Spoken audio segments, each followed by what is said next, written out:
अमेरिकेची राजधानी वॉशिंग्टन पुन्हा एकदा गोळीबाराच्या घटनेनं हादरली आहे. व्हाईट हाऊसजवळ एका संशयितानं अंदाधुंद गोळीबार केल्यानं मोठी खळबळ उडाली आहे. विशेष म्हणजे घटनेच्या वेळी अमेरिकेचे राष्ट्राध्यक्ष डोनाल्ड ट्रम्प व्हाईट हाऊसमध्ये उपस्थित होते. सुरक्षा दलाच्या प्रत्युत्तरादाखल झालेल्या गोळीबारात या संशयिताचा मृत्यू झाला असून एक नागरिक गंभीर जखमी झाला आहे. पण या घटनेनंतर संपूर्ण व्हाईट हाऊस परिसरात काही काळ लॉकडाऊनसारखी परिस्थिती निर्माण झाली होती. पाहूयात स्पेशल रिपोर्ट.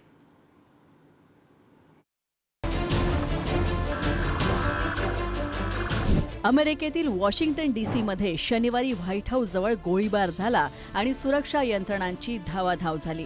एका संशयितानं सुरक्षा तपासणी नाक्याजवळ सुमारे 30 राऊंड फायर्स केले.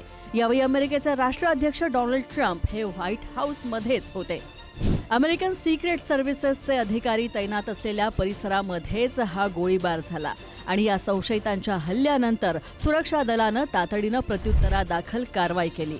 यावेळी संशयित हल्लेखोर गंभीररित्या जखमी झाला आणि रुग्णालयात उपचारांदरम्यान त्याचा मृत्यू झाला. या गोळीबारात एक सामान्य नागरिक सुद्धा जखमी झाला असून त्याची प्रकृती गंभीर आहे. ही गोळी हल्लेखोराकडून लागली की सुरक्षा दलांच्या प्रत्युत्तरात्मक कारवाईच्या दरम्यान लागली याबाबत स्पष्टता नाहीये. गोळीबारानंतर व्हाईट हाऊसमध्ये एकच हाहाकार माजला. उपस्थित पत्रकार आणि कर्मचाऱ्यांना तातडीनं सुरक्षित ठिकाणी हलवण्यात आलं. सिक्रेट सर्व्हिसेसचे एजंट्स संपूर्ण परिसरामध्ये शस्त्रास्त्रांसह तैनात करण्यात आले. सुमारे 40 मिनिटं या परिसरात लॉकडाऊन सारखी परिस्थिती निर्माण झाली होती.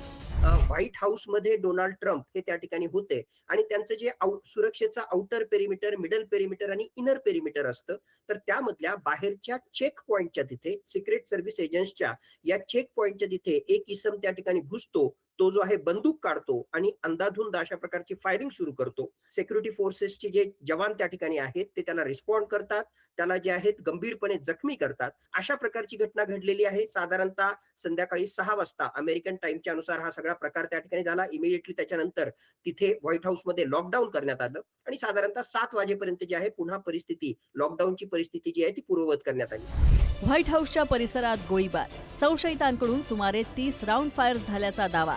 प्रत्युत्तरादाखल सुरक्षा दलाच्या गोळीबारामध्ये संशयित ठार तर एक नागरिक गंभीररित्या जखमी. घटनेच्या वेळी ट्रम्प व्हाईट हाऊसमध्येच उपस्थित. संपूर्ण परिसरामध्ये 40 मिनिटं हाय अलर्टची परिस्थिती. FBI आणि सिक्रेट सर्व्हिसेसकडून तपास सुरू.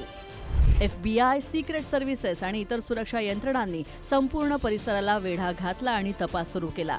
व्हाईट हाऊस कॉम्प्लेक्समध्ये देखील नॉर्थ लॉन रिकामा करण्यात आला आणि सुरक्षा व्यवस्था अधिक कडक करण्यात आली. सिक्रेट सर्व्हिसेसने सोशल मीडिया प्लॅटफॉर्म Xवर माहिती देताना 17th स्ट्रीट आणि पेनिसिल्व्हेनिया एव्हेन्यू परिसरामध्ये गोळीबार झाल्याचं सांगितलं. हा परिसर व्हाईट हाऊस पासून अवघ्या एका ब्लॉकच्या अंतरावर आहे. दरम्यान काही महिन्यांपूर्वी सुद्धा वॉशिंग्टनमध्ये व्हाईट हाऊस करस्पॉन्डेंट डिनरच्या दरम्यान सुद्धा गोळीबार झाला होता. यावेळी डोनाल्ड ट्रम्प कार्यक्रम स्थळी हजर होते.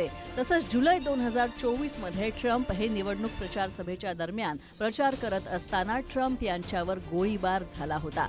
या घटनेमध्ये गोळी ट्रम्प यांच्या कानाला चाटून गेली होती. सतत घडणाऱ्या या घटनांमुळे अमेरिकेतील राष्ट्राध्यक्षांच्या सुरक्षेचा मुद्दा ऐरणीवर आलाय.